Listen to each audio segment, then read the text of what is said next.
Welcome to the PassPorter Moms podcast. Hello and welcome to episode 262 of the PassPorter Moms podcast, Disney and Beyond. I'm Jennifer Marks, PassPorter author and PassPorter mom. And I'm Sarah Varney, PassPorter news editor and almost on vacation. That's right, you are. The PassPorter Moms podcast takes you to Disney every week. We offer tips and advice for all travelers with or without kids, going to Walt Disney World, Disneyland, Disney Cruise Line, and destinations in the U.S. and abroad. So this time next week, will you be on vacation? Yes, this time next week I will be in Nassau. That's exciting. So tell me and our listeners again what you're doing. I'm going on a 4-night cruise on the Disney Dream. And then I'm getting off the Disney Dream, waving goodbye to my husband and my son, sending them back to snowy Connecticut. And I'm walking over a few terminals and getting on Royal Caribbean's Freedom of the Seas for a 2-night cruise because they've recently redone the ship and, you know, they'd like travel agents to check it out. So, and I'm excited about the opportunity to be able to compare them side by side. So one cruise is strictly vacation. And the other one is work. And the other one is quote unquote work. Right. Well, you know, Yes. It's still work. Yes. I still call that work. So that is work. Yes. Yeah. I'll nice have meetings and trainings and places I have to be Right, as opposed exactly. to on the Dream where I have nowhere I have to be. That's So right. Except with your family. Except with my Most family. of the time, or some of the time. Exactly. It depends. Yep. I mean, really. So I'm really looking forward to hearing your comparison of the two. I mean, 'cause that's a question that comes up so much. And of course, we also get a lot you of... even talk about it in the book. Yeah. Mm-hmm. I mean, you even talk about comparing sort of different cruise lines and, I do, because I have been on Royal Caribbean and I've been on Carnival. Those are the two I've been on. Yep. It's in the Cruise Clues. I actually have like a item by item comparison because it comes up so often because, and I hear this all the time, Disney Cruise is so expensive, right? Yeah. And yeah, it is. But honestly, like what I found with my 2 cruises is that in the end, I had spent about the same. So especially like with Carnival, they try to really make it seem Carnival, really. a lot cheaper than it is. Yeah. Really. They're disguising a lot of those things that are built in with Disney. So, but there's more than that. It's more than just price. I mean, this is a vacation. So Exactly. yeah. So cool. That sounds like fun. I'm excited for you. Are you going to post any photos? Oh yeah. Not while I'm on the cruise, but when I get back, I'll back? Yeah. Okay. Yeah, it's really difficult to post photos on the cruise. Yeah. It doesn't stop me because I'm crazy and I like posting photos. Yes. But you have to be, not logged in, and it takes forever to upload, and it's definitely takes away. I don't want to pay for Wi-Fi, and I really want to be able to just connect. And if I'm connected to the Wi-Fi, then I'm going to be checking my email, and if I'm checking my email, then I'm going to be working, and I don't want to be working. Don't do that. Don't do that. I'm staying away. We can hear all about it when you get home. Exactly right. All right. Well, cool. So I heard that there was a game this weekend. A sports game. I heard you talking about it. Was there like a big game? Oh, football. Football. Yes. Oh, football. I was like, what is she talking about? Oh yeah, football. Well, we found out who's going into the Super Bowl. Oh, I missed that little bit. Yes. Yeah. So who's going to the Super Bowl? So my Patriots are going to the Super Bowl. Is that the team that you like? Yes, my Patriots. Yes. Okay. All right. like I'm part owner or something like that. I wish. Well, my Patriots are going to the Super Bowl and they are playing the Seattle Seahawks. okay. That was a really good game. The Seahawks were, they were down virtually the entire game, literally until like the last 3 minutes, and then they came back and won in the last 3 minutes of the game. And they even they had a trick play. They had people scoring touchdowns that never scored touchdowns. I mean, it was good. So everybody who thinks I just like sort of Bravo and the Kardashians, oh yes, I'm a sports girl too. Yes, I am. I like sports.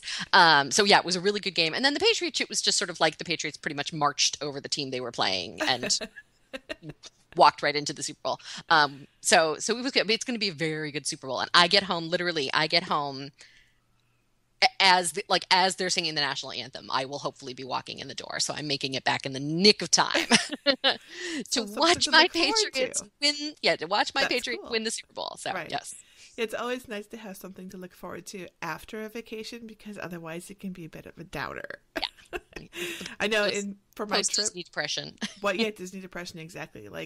For my trip in February, I have decided, after much consideration, to drive, because Yeah, exactly. So and I know I've talked about this before, it was just so much for airfare versus so little to drive. It was just, so I actually love the drive down. I think it's super fun. I'm going to take extra time. We're going to go visit some stuff.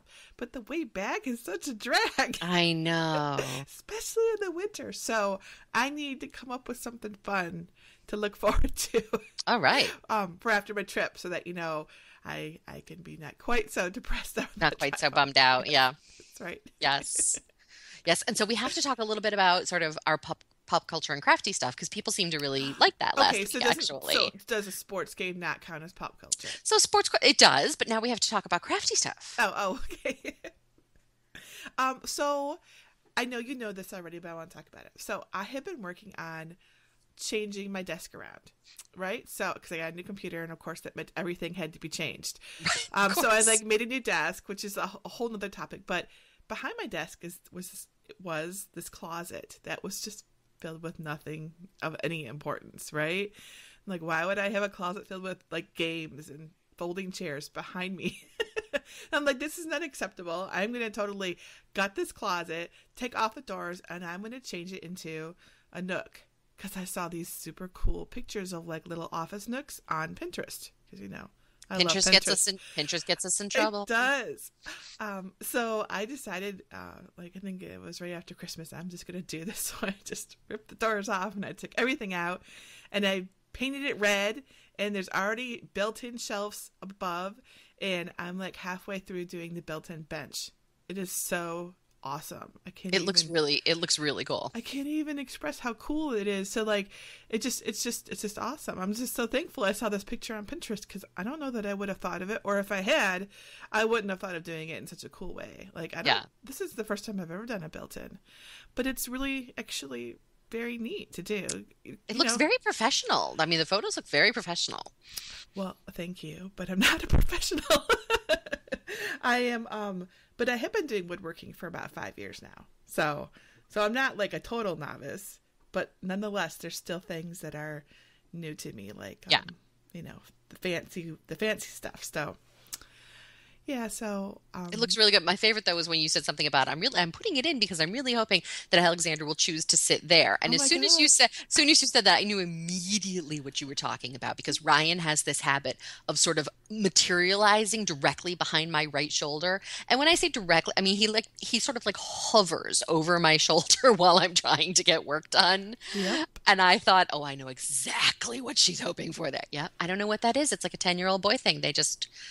They need something, and they want something, and they want your attention, and they just sort of just hang.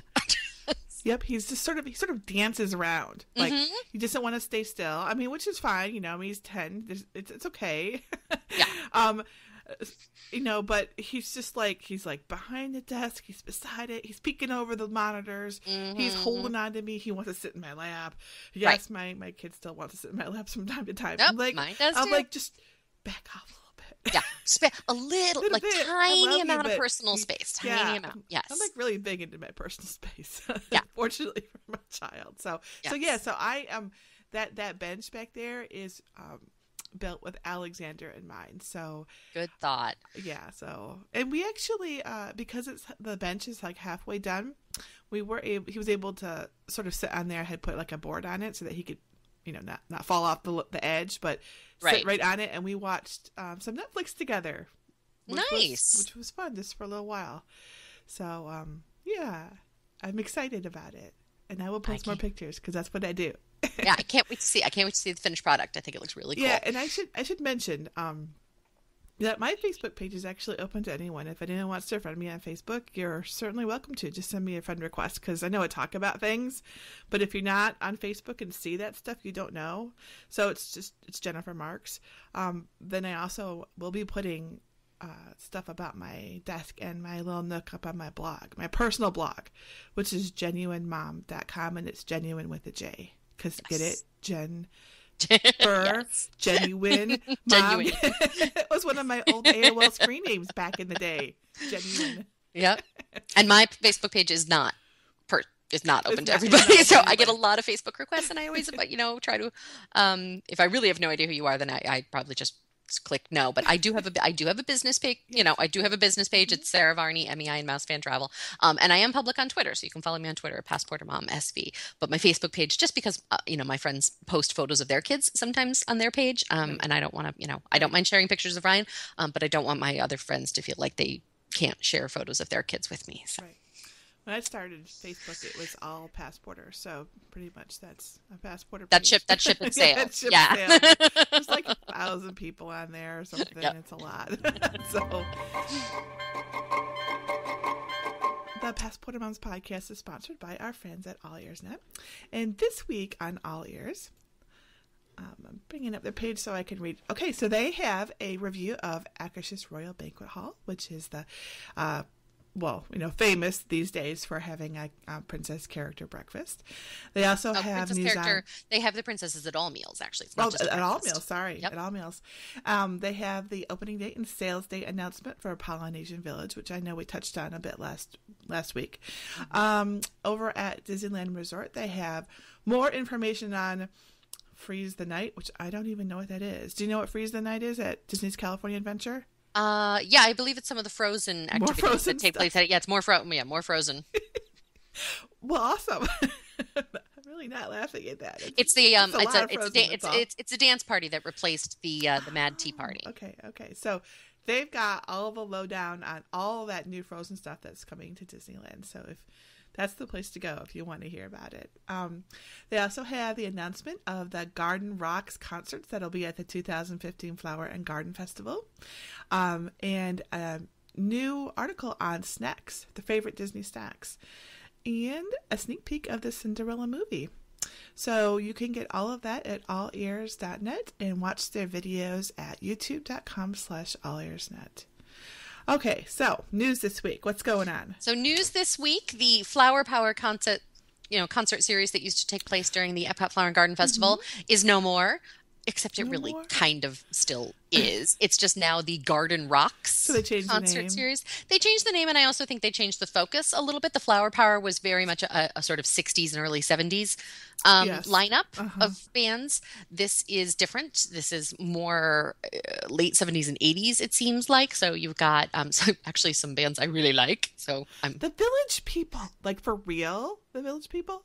Okay, sorry, that wasn't the band I was going to go with, but okay. And some that Jennifer likes, apparently. Go for it. I'm a big Gin Blossoms fan. I like Gin Blossoms. I like Starship, even though they did have that song, Sarah, which makes me... It came out when I was in 6th grade, which is peak time for... Anyway, I was tortured on a daily basis. So, yes, the Village People and the Guess Who, and I'm not sure who the Guess Who is, so I don't I'm still guessing. Electric Light Orchestra. Or I did know, members of ELO, which is Electric Light Orchestra, right. Yes, and Taylor Dane, a couple of others I hadn't heard of. So, but anyway, you've heard of John Cicada. I've heard of John Cicada. Yes, I had never heard of Little River Band. Yeah, who? Little River Band? I have heard of them, and they're from that era, too. Okay, all right. You probably would recognize their song if you heard it, but I can't remember it off the top of my head. All right. So anyway, so that is being held this year. The Flower and Garden Festival is being held March 4th through May 17th, 2015. And then they also announced the dates for the Epcot International Food and Wine Festival. It is a long one again this year, which is fantastic. It is being held September 26th through November 15th, 2015. I think this might be the latest it's ever gone.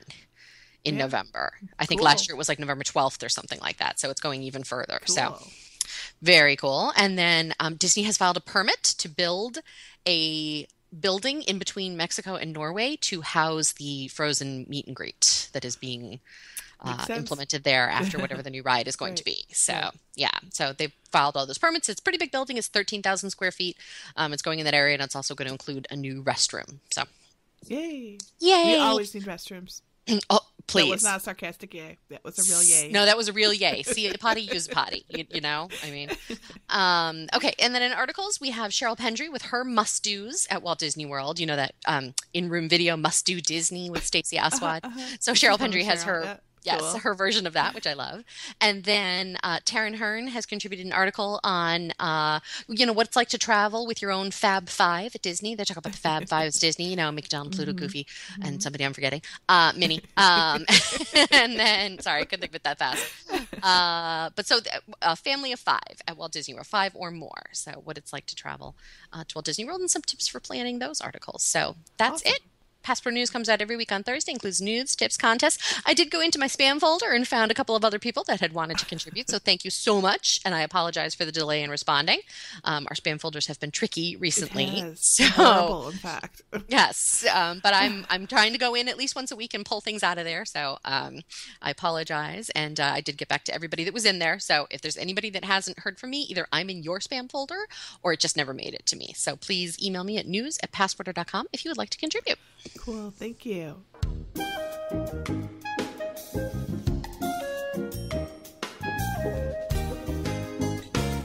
Now I'm very pleased to welcome back this week's special guest, Doug Ingersoll. Doug is a member of the Disney Parks Moms Panel, joining in 2009 and having served actively for 4 years since joining. He is also the author of 5 editions of The Complete Idiot's Guide to Walt Disney World. A lifelong Disney fan, Doug has been vacationing at Walt Disney World for over 40 years and has helped friends, family, and others plan vacations to the Magic Kingdom with his unique card system. Doug has refined his attraction, hotel, and restaurant reviews on over 100 trips to Walt Disney World and the Orlando area. Doug is from Carmel, Indiana, where he lives with his wife Tracy and daughters Abby and Annie. Welcome back, Doug. Hi. When you say I've been going for 40 years to Disney World, it's surprising that I'm only 28 years old. That's amazing. What is your I know. secret?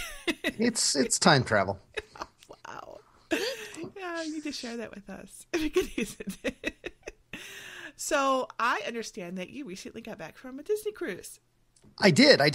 We went on, my wife and my daughters and I were on the December 28th through January 4th Disney Magic Western Caribbean cruise, and 7 nights, and it was fantastic, as you might imagine. So. Well, that's awesome. Was that your first Western Caribbean cruise, or had you been on one before? Yeah, it was. My wife cruised a lot when she was younger, before we met, when she was a teenager. And I had never cruised until my wife surprised me. We went on the Disney Dream maiden voyage back in, 2011, I guess it was. Yeah, it was a while ago. And it was just a 4-nighter. And so this was our first time doing a 7-nighter. It was first time Western Caribbean. It was first time getting off the boat anywhere other than Castaway Cay. So it was a lot of firsts for us. So why did you decide on the Western Caribbean itinerary? You know what? It was strictly based on timing of our schedules. That was when you could go, and so hey, this is the cruise that's available, kind of thing. Yeah, I mean, we could have pulled off the Fantasy left the day before, and I think they were doing Eastern Caribbean. Just something about the way it all worked out. We just thought this will work out better, and availability of the kind of stateroom we wanted at the time and such. And this just was the one that matched. So okay, and what were your ports of call? So we had first was Cozumel, Mexico, and then Grand Cayman, then Falmouth, Jamaica, and then Castaway Cay. Awesome. Yeah, I have never been to Jamaica before. That's a new one for me. So I am really curious what you thought of those ports. Well, I'll go in order, and I'll try to not to go on too long. So for Cozumel, we were not going to get off of the boat, but it is one of the places where the boat literally docks and you can walk off the pier. And we just decided we were playing our vacation as loose and free. Let's not overschedule it. Let's just, relax. And we decided middle of the day, hey, let's get off and we're just going to walk down the pier. There's a few stores there. So we really didn't see much more than that. There were a few cute stores. It was really fun. It was, literally an hour of our day tops. And so it was easy on, easy off. We did that. So not a lot of real observations there. Beautiful looking island from what you could see, though. The next day we were in the Grand Caymans, and we did have an excursion there. We did the combination of both Turtle Farm? Let's see. No, it was Stingray City and Dolphin Encounter. So you actually were in the water. I kissed a dolphin. His name was Nemo. I like that they picked one with a Disney name to it. I thought that was appropriate. My wife did not have a problem with me kissing a male dolphin, which was good. So in that and Grand Cayman was a beautiful island. We actually did take the opportunity to do some shopping in the area right off of the pier when they drove us back on the bus. Everything went very well. I thought Stingray City was neat. The dolphins were even better. And from Grand Cayman, it was really very easy, very fun. I think the biggest thing that I find with friends is they're afraid to get off the boats because they think, oh, it's another country, and yeah, it is, but it's Right. it's It's not really it's very the same. easy. Yeah, exactly. Yeah. So the third port was Falmouth, Jamaica, and we had no intention of getting off of the boat. We had gotten a little bit of a scare. We'd heard that it wasn't always the safest island to get off on, which is unfortunate because it's a beautiful place, and I think we were probably allowed ourselves to be a little bit scared off when we shouldn't have. Falmouth, Jamaica, and there's a couple different ports. Falmouth has a gorgeous, I mean, it looked like it was finished yesterday, port area. You pull up. Grand Cayman was the only one where you didn't pull up to a Where you pier. had to tender off in the Yeah, to tender off, which dock. was also much easier than I thought it would be, much more smooth. But anyway, back to Falmouth, Jamaica. Gorgeous little shopping area. It's kind of fenced off, so it's not like there's a lot of people running around. There's not a lot of it's very high-end shopping in some areas, you know, high-end watches, jewelries, but then a lot of fun places where you can get some really great local, actually made on the island souvenirs. So they had local artisans. They had a special area for them where they had their own things. And I'm sure some things snuck in that maybe weren't made on the island, but it seemed far more genuine and authentic than I had expected or anticipated. Excellent. And there's a few little restaurants there. We went off, did a little bit of shopping, got back on the boat, but we really enjoyed it and we're very surprised. I think that was the surprise of all of those ports. So. Okay. So, and then of course, Castaway Cay, which is a whole subject unto itself. So. Well, this will have been your second time visiting Castaway Cay? Or have Yes. Okay. So, what is your impression of Castaway Cay? Well, for us, it's the highlight of the cruise, and that sounds odd to people because you're like, oh, come on, it's just basically totally a beach and highlight some for me. Yeah. and all the things. Every time we go there, we're surprised. Our vacation was about relaxing and being together. And that is a place where you just do it in spades. Right. We didn't do a lot of exploring the first time, so we kind of thought it was just beach and we're going to enjoy ourselves. We'll get a little barbecue and then we'll get back on the boat. But we were looking forward to it. We found, a game area where we played ping pong. We found, and basketball hoops and shuffleboard and, putt-putt golf, which was the putt-putt golf was pretty cruddy. They need some new gear there. But, we found fun things like that. Technically, there's some shopping there. We didn't even spend much time doing that because we were just having fun, hanging out. We were walking out on the pier where there's a pier on one of the areas where you can actually get a really great view of the boat and had a good time there. The girls got some virgin strawberry daiquiris, which is always, they think that's tons of fun. Sure. A lot of beach time. It's the first time we'd been on Scuttle's Cove, I think it's called. It's a moored dock. Pelican Plunge? Yeah. Pelican Plunge, thank you. Right, that. Funny, and that's with, wonderful slides out in the middle of the wall of water. Funny thing is we only did it once. And we were like, okay, we did it. And that was the end of it. It's one of those days where if somebody said, what did you do today? And you said, we hung out at the beach and you couldn't say another thing you did. And yet it was a phenomenally great day where you can't even say 5 things you did and you just had a great time doing it. So. Those are the best. Yeah. Yeah, Castaway Cay is totally I wouldn't say it's the only highlight of a cruise for me, but it's one of the few, and I have no shame in admitting that. It is definitely my happy place. Like, when I was pregnant with Alexander and in labor forever, that's what I was imagining, Castaway Cay. Now, I know that we're talking about cruises in general. Some of the people listening have never been, some have been before, but I have come up with the greatest idea ever. Okay, and I'm going to debut it here so that if Disney does it, they have to give me like a commission. They have to give me a commission or something. What I think they should do, because they're the only people who go to this island, there's no other cruise line boat waiting to dock, is you have to be back aboard on the boat 4 or 5-ish, somewhere in there. Mm-hmm. Since they don't have to leave right away, what they should do, leave the boat docked there, make people get on board, and then as you're getting off the boat, you know how everything is to your left, right? Everything to your left. Mm-hmm. To the right, they should build a Polynesian luau style, but themed to the Caribbean, kind of like a dinner theater experience. Mm-hmm. Leave the boat dock there. That could be a really great special nighttime experience at Castaway Cay. It could totally be. Wouldn't that be cool if they had this gigantic outdoor? Yeah, I think outdoor venue for some amazing dinner show. Yeah, that would That be would And be I amazing. and I'm like you, that would Jennifer. be very cool. That is not an idea I've ever heard before. Yay! I was Jennifer, afraid I you were think going to if say you a and I, hotel.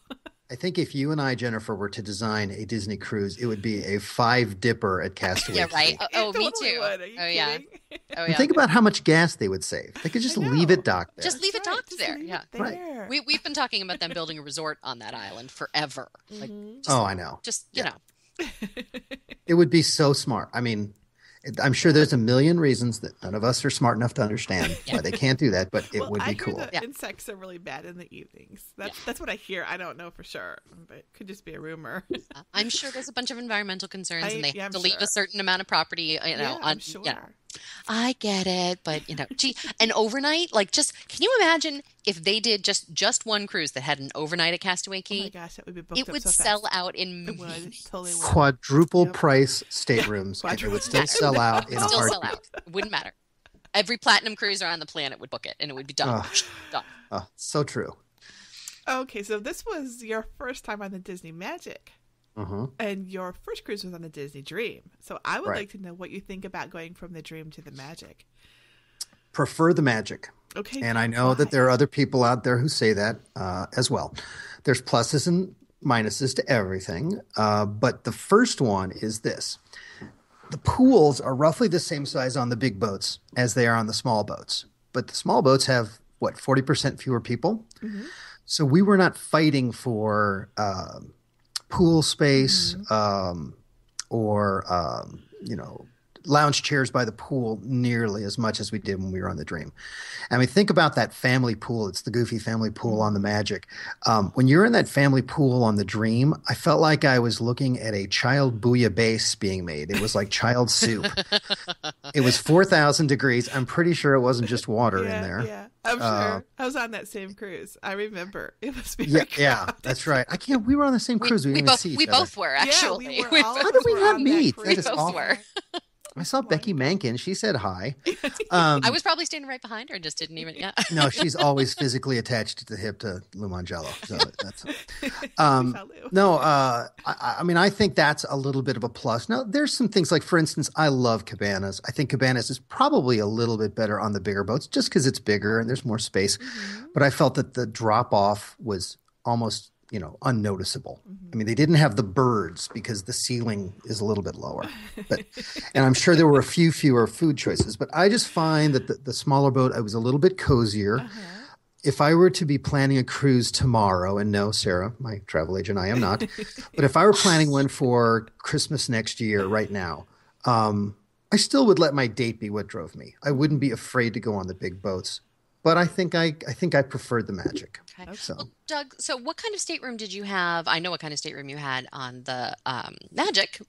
But Same thing on the Dream. A veranda, veranda. pretty standard issue, 4-person, veranda stateroom. All right. So in terms of the staterooms, you found them. They might have been a little bit smaller on the Magic. We did not notice enough for it to matter. I mean, my wife said, it seems like there's about, if you think about it when you're laying on your They're bed. actually a tiny bit bigger on the Magic. Well, and I'm not and even that shows, sure. I mean, that shows I really don't know. I thought it was, we were very impressed by the fact that I thought it was essentially a replica of the Dream in the stateroom. So we were very happy with that. We thought, this is great. It's exactly what we wanted. So I have no problems there. I mean, the only thing I noticed that was noticeably different was the little ottoman is a little bit different. Instead of having an ottoman, they had a table. Or something. And that varies from ship to ship, and they even change it out on ships. I preferred the table. It used to be height adjustable. You guys remember that? Yep, I do. I like those tables. Yeah, but that would be just something else for my daughters to break. So I'm thankful for the lack of height adjustability. Oh no, something else for your daughters to Did they break. break something? Better than themselves. Well, true. Yeah, that's true. So, were there any aspects of the cruise that you didn't really enjoy? So I actually, this is kind of my analysis of the food, and it was different on the Dream. But what I found interesting was this. First of all, the counter service type food is, I'm always talking about it in Magic Walt Disney World terms, but the counter service food, the quick service food that you'd walk up to by the pools, I thought was much better on the Magic. Okay. I thought it was very good. They had a shawarma a pita shawarma that's good. station, which surprised me. I didn't know it was there. I guess I didn't. I thought I'd read everything ever available about. That was one of the few things at the counter services that I thought was just okay. It's kind of bland, but I mean, it wasn't bad.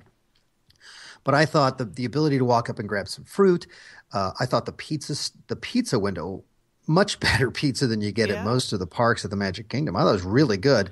And so I thought that area was better than I remembered on the Dream or expected.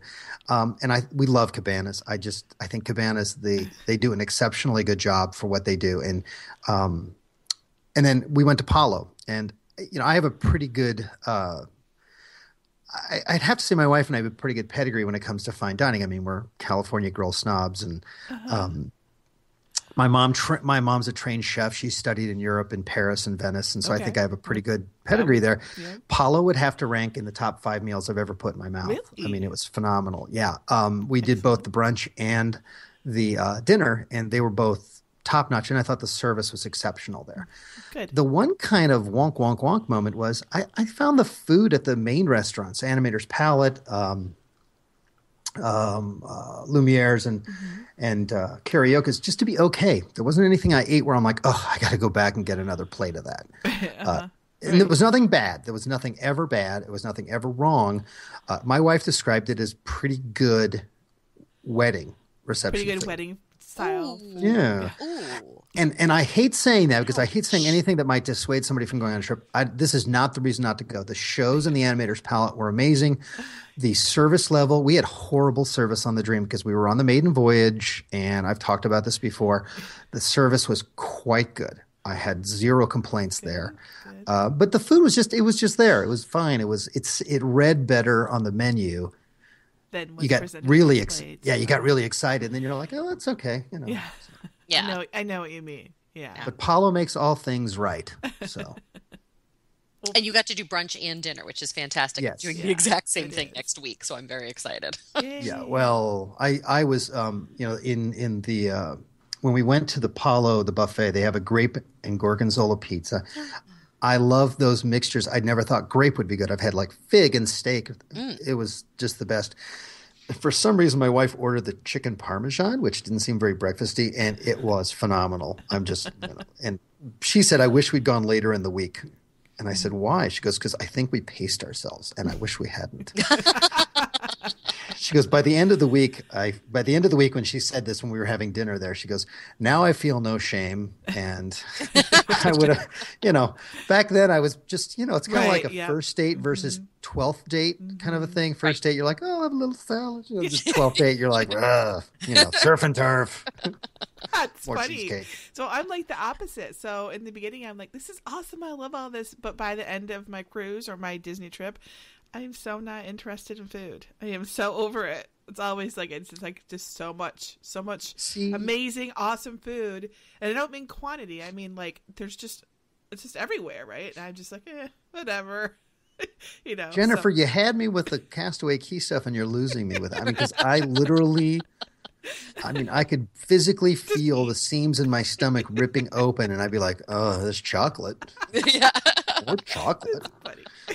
My husband, the theory in our house is that my husband must have separate stomachs because he can just eat and eat, and then 10 minutes later be looking for dessert or looking for a snack or looking for something else. So we think he's like a cow, and there's multiple stomachs. There's like one for food, there's one for snacks, there's another one for dessert.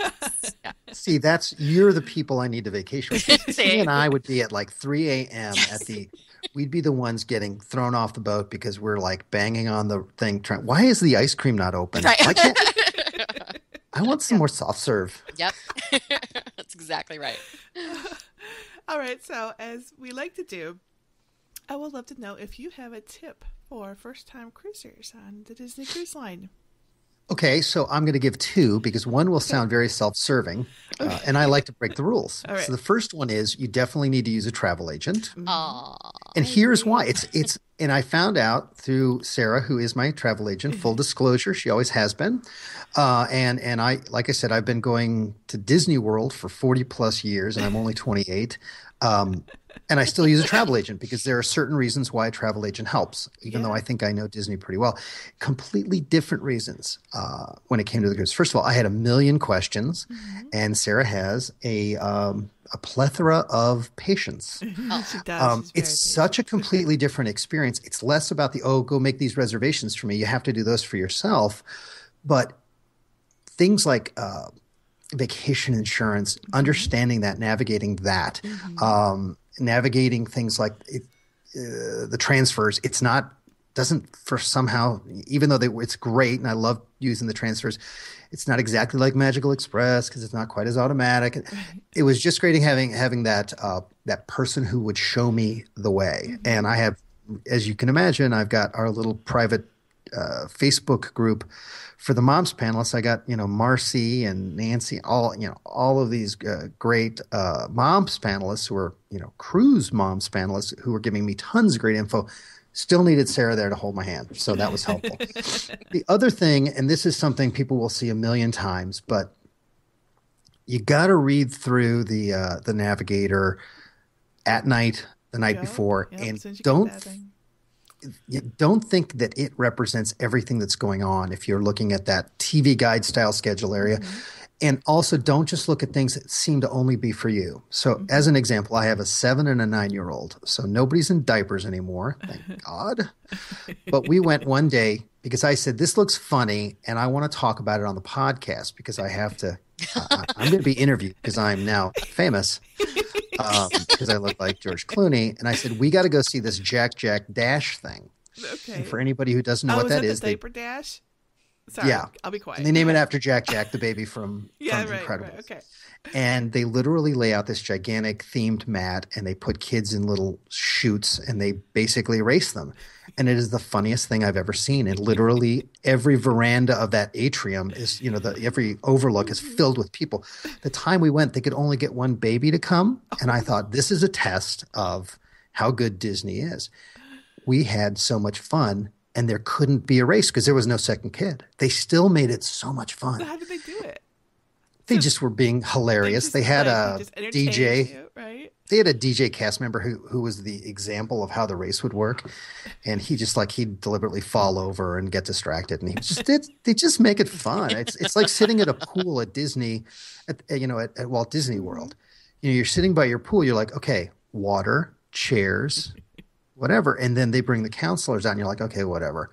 And then you find yourself sucked in. You're like, oh, trivia game. Yeah. So they do a phenomenal job. And I thought that was really neat. And we were not doing everything that everybody else does. We didn't go to that many shows. We didn't, we did things, kind of mix things up. Yeah. So that sounds awesome. That's the best part of a cruise. It is. You get to pick and choose what works for your family, what you're interested in. And it really is. It's a cliche, but there really is something for everybody. There is. Yeah. On a Disney cruise. And it's a little bit like Disney World. You will not see it all. Nope. So once you get over that hang up and enjoy what you do get to see. Like I wanted to do some cooking seminars. They just weren't timed well. I had a spa treatment at the time of the one I wanted to do. But I got to do a mixology. We set up our own mixology tasting from a group of people I met. We had a little private Facebook groups. We set up our own mixology one so we'd know when it was. And I had a great time at that. It was fun. You're right though. There's so much to do. So, well, excellent. Thank you so much for sharing all about your cruise. It sounds like it was a lot of fun. And Sarah will be on one next week, and you're going to be on the Dream. I'm on the Dream. You just told me this. I'm also on the Dream in February. We cannot wait to go on our cruises. Oh, I do have one other tip. This was actually written on the If They Ask for Tips, and I forgot to bring it up. I live in Indianapolis, and I get seasick being this close to Lake Michigan. Okay, and I am just like natural. If you think there's a slight chance you're going to get seasick, this is such it's a pretty big investment financially. Go to your doctor months ahead of time. Tell them, get the patch. My doctor sent me home with the patch that weekend and said, on a Saturday, you're not going anywhere. Put the patch on, wear it for the weekend, see if you're going to have a reaction to it. I didn't.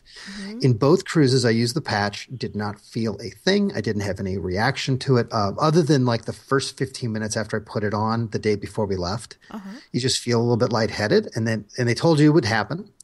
And then the other thing is they last for about 3 days. So somewhere in the middle of the cruise, you're going to have to put another one on. Right. Whatever you do when you put the new one on and take the old one off, don't put them on in the same place. Why? Because they will cause a dry patch. Oh. And my dry patch from the dream lasted for a year and a half. And people thought I was a dog scratching fleas behind my ear. But I'm serious. It was like, it drove me crazy. I mean, like I could feel this little dry patch, and it took literally a year and a half for that to go away. This time I alternated ears, and it was great. That's a really good tip. Sarah, you use a patch, don't you? I don't. I'm not prone to motion sickness. I thought I heard you. Was it Sean? My only tip, Sean is very prone to motion sickness. My only tip about, and it follows up on Doug's, is whatever method you're going to use, and check with your doctor because I'm not one. I just play one on TV. Is you start using it before the ship starts moving, because otherwise you're playing catch up, and that's not pretty. Yep. And by the way, they also told me, I don't know if you know this, Sarah, but the lead ingredient in that is called scopolamine. And anybody who watches old World War II movies will know that that's the drug the Nazis would give to Allied prisoners to get them to tell the truth. So if you've got a spouse, you need to do a little investigating on. Seriously? I'm just saying. No, that's true, actually. I'm serious. He's right. Oh my goodness. You watch the Guns of Navarone and they're like, scopolamine. I'm a little nervous about you, Doug, now, though. I'm really nervous. Hey, my wife had me on that drug for a week, and I am still married, so clearly. That's good to know. That's not what I knew. See, we learn something new all the time. That's awesome. That's why I love our guests. Right. Thank you so much, Doug. It was a pleasure to have you on. Thank you, guys. I had a great time. Okay, and so this week in our community corner, we have someone celebrating something special this week, and that's member Sandy G. She says she's so excited to be heading to Walt Disney World on January 22nd to celebrate her 60th birthday on the 24th with my hubby at the favorite vacation destination, staying at the Wilderness Lodge for 4 nights. Looking forward to turning old in the place that makes me feel young. Aw, 60's not old. No, it's not old at all. No. No, please. And PassPorter listener, this week's PassPorter listener winner is Lisa29. If you're listening, Lisa29, send an email to podcast@passport.com to claim your gift certificate. And just a reminder, because this comes up, there's really no expiration date on this. So if you're listening to a podcast a year from now, Lisa, and you'll hear your name, it's still cool to email us. You'll still get a gift certificate. Still get the gift certificate. Don't stress out about that. We are very easy. It's all cool. Yep. We just got an email today from a listener who it was like a week or so ago. And she was like, am I too late? No, you're not too late. No, my goodness. You could be a year and a half from now. Not That's too right. late. That's right. And all we care about is that you're listening. We don't care in what order. We don't care when. It's all cool. And we got a question from Sean. He says he has a question about taking a Disney cruise in October. For the majority of us, this is our first cruise, and for all of us, this is our first cruise out of Port Canaveral. Coming from the West Coast, we want to fly in at least the night before. We are cruising on the Disney Fantasy Eastern Caribbean itinerary, so we are embarking on a Saturday. If Disney has a Halloween party on the Friday before we embark, this will make things easy for us as we will be staying on site. However, if we are not able to attend the party, where should we stay for that one night? At a Disney World hotel, or should we get a ride to Port Canaveral to be closer to the port? If we go to the port, how far out do we need to stay? Do you have any recommendations? So if my personal recommendation is that if you're only going to be there for that one night before, Friday night, you don't have something going on at Disney, I would stay at the port. Like for this upcoming cruise, I'm staying at the port the night before because I like not having to be stressed out the next morning about getting there, or anything. I'm just right there, and I'm just going to stay at whatever's cheapest. and I'm doing something a little different. I'm staying right at the Hyatt at the Orlando airport the night before. Right We're flying. We're flying in the night before. We're walking right upstairs, checking into a room, and getting on Disney Cruise Line transfers the next morning. And I personally probably wouldn't be going to Mickey's Not So Scary Halloween Party the night before a cruise, only because that would be a lot of excitement for me and a lot of running around and stuff. I mean, you can do it. I think it's a lot to do, but if you don't get out there very often, I can certainly understand how you might want to do that. But yeah, you will if you're coming from the West Coast, I can see how you want to try to cram as much. Yeah, as right, like, exactly. yeah. You just plan to be just keep in mind that you'll probably be out late that night because you're going to want to get the most out of it, and you might be a little tireder. And then of course, coming from the West Coast, there's that whole jet lag, a little bit of a jet lag there. So just keep that in mind, so anticipate it, and I think that'll make it better to deal with. On the other hand, it might be easier for them coming from the West Coast because they'll still be on West Coast time, and so they'll be able to stay up really late. Yeah, they'll be able to have stay a up problem late. getting up in the morning. Yep. But I mean, these days port arrival is a little different than it used to be a few years ago, where everyone sort of rushed to get there as early as possible. Now we have port arrival times, and they tend to be a little later than the old days, so it might be just fine. Yeah. Okay. Cool. Remember, we would love to hear your questions and your updates on Random Acts of Pixie Dust and your news. So send an email to podcast@passport.com. And then I should have mentioned this earlier, but the cruise guides arrived yesterday. Yay! So, and they're being, sent out as I talk right now. The refills and the deluxes were always a few days behind because they need this particular edition. They had to be assembled here, but they're beautiful and I'm very excited about them. So you're actually, everyone here listening is the first to hear about it because I haven't posted anywhere else. And then of course we have our discount code for the podcast, and it is just podcast, and you type it during checkout at passporterstore.com, and it gives you 25% off the list price of any Passporter. And next week, when Sarah's on the cruise, we're doing a podcast on our top 5 vacation mistakes to avoid. Yep, things that we have actually done. Mistakes are mistakes that we've actually made. Right. Learn from us so you don't make them too. That's right. And presumably Sarah's not making any of them on her I hope not, but right. We'll see. We'll see. Right? All right. Well, that's our show, folks. Thank you for listening. Join us next week for more news and answers, and listen to more podcasts at passporter.com/podcast. And thank you so much to our show sponsor, All Ears Net. You can support our show by also supporting them. Talk to you next week.